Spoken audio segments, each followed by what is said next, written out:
Thanks for pressing play. On this episode, I want to talk to you about a couple of things that have come up since Niche-nado came out. And the first one is, 1, there's a Niche-nado that's coming. 2, how we capitalize on the fact that today's solutions are tomorrow's problems. And 3, as always, I like to ask the question, if we were smart and we were us, what would we do? All right. Hey ho, let's go. Hello, my legendary friends. Welcome to this solo episode of Legends and Losers. I just wanted to spend a little bit of time talking to you about some of the things that have come up, some questions that have come up since Niche-nado came out, and also maybe elucidate a little bit on a couple of topics that are in the book. And so the first thing that I've been asked a lot about is where to look for opportunities for new niches, new categories to get designed or meaningfully redesigned or recreated. And so the first thing I'd suggest, and Heather and I talk about this in the book, is look at any giant industry, any giant category where you have big, complacent, dominant companies, cow milkers, if you will, because most bloated bureaucracies can't help but move slowly. They are optimized and designed for process improvement, not creativity.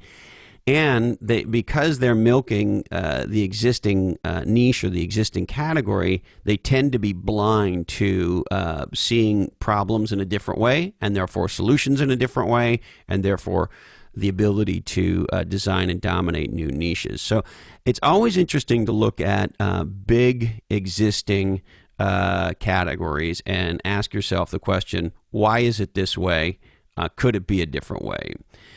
Most recently, I had a conversation with some entrepreneurs in a industry that's like this. I don't want to be too specific because I don't have permission to talk about the specific entrepreneur, and I don't want to divulge what they're up to.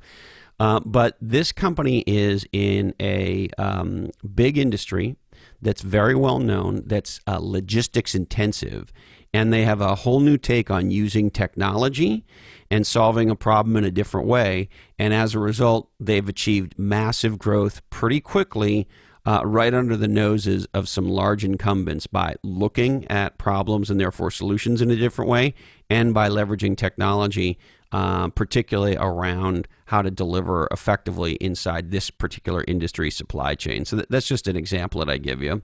A couple other industries maybe to look at. We know there's a lot of Niche-nado opportunities in consulting. Our friend Eddie Yoon, who's the author of Super Consumers, great book. He thinks there's a lot of opportunity where you have industries with a lot of intellectual capital and not the requirement for being physically big. And so, of course, consulting is one of them. And his success, frankly, as a growth guru is a great example of a niche down in the consulting business. And we recently had Chris Ducker on, and a lot of youpreneurs are consultants of one form or another. It's a great place to be a youpreneur, and there's lots of niche down opportunities. Another one that's an industry that could allow you to go bigger if you wanted, potentially, not that you couldn't go big in consulting, is financial services. It turns out, and I'll quote you from our book, that millennials are especially fed up with all of the incremental gouging that banks and financial services companies tend to inflict upon you and I as customers. And in the book, we quoted some Gallup data that suggests that only 30% of millennials are, quote unquote, engaged with a retail bank. That is to say, they don't really give a shit about their bank. And research goes on to say that millennials are 2.5 times more likely than their elders to switch allegiances to organizations that are offering more compelling options. And so there's a lot of innovation to be done in financial services and a lot of niche down.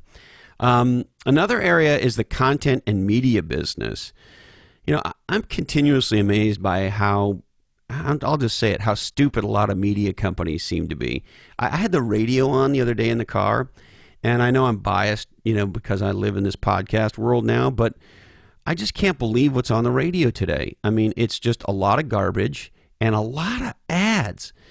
And you would think in an industry where you can't listen to what you want when you want, that they would try to figure out some way other than just puking ads on you. But sure enough, they do. And if you look at a lot of old school media companies, their websites, that often they give you like an inch or two on the screen, and everything else is an ad. They got a banner on the top, they got a video playing, they got pop-ups coming up. It's like, are you people stupid? So there's a lot of micro niche opportunities in media. In the book, we talk about the Hallmark Channel doing holiday in July stuff. We talk about how this niche around K-dramas or Korean dramas have taken off. Obviously, podcasts is an exploding new medium.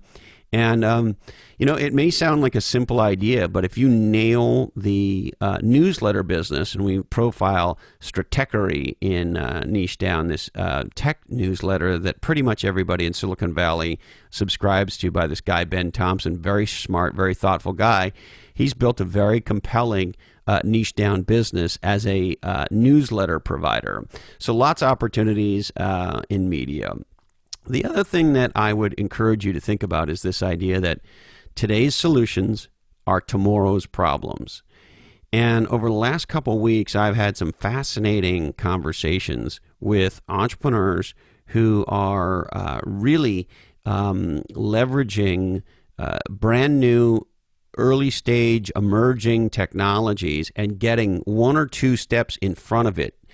And in specific, and again, I don't want to tell you who the company is, but if you think about the impact of IoT, mobile, AI, machine learning, and blockchain, and sort of the smartification of everything, you begin to see that the way we live and this vision of sort of that's been around for a while now of a smart city is starting to take shape.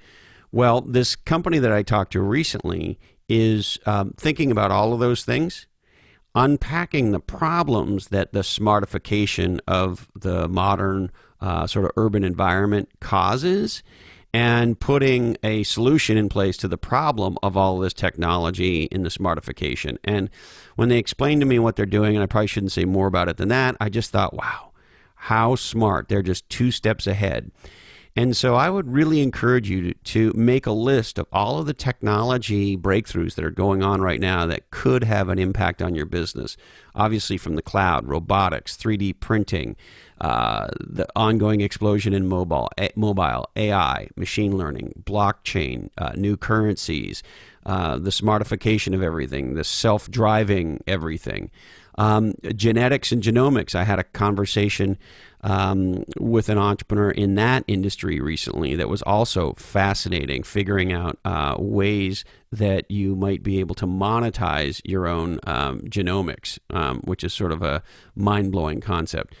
There's a huge amount going on and a big war happening in digital payments. My friend Ben Ruiz, who is on the Dadcast, continues to educate me there. There's opportunities there. There continue to be opportunities with security, technology security, and privacy, and many others. So I would just encourage you to look at all of these new mega trends and sort of ask yourself, what problems do these solutions create?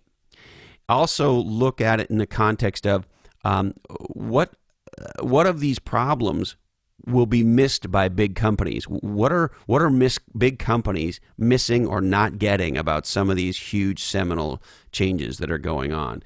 So in completion, I would ask you to look at the fact that today's solutions are tomorrow's problems, and that a niche-nado is coming. I think the opportunities to niche down are increasing, not decreasing.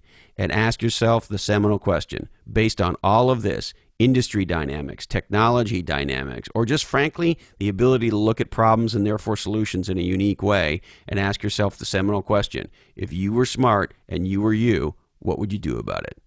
Thanks so much for tuning in. I really appreciate you investing part of your life with us. And apologies to Marcus Rust, CEO of Roseacre Farms. Sorry, Marcus, we just ran out of time for you.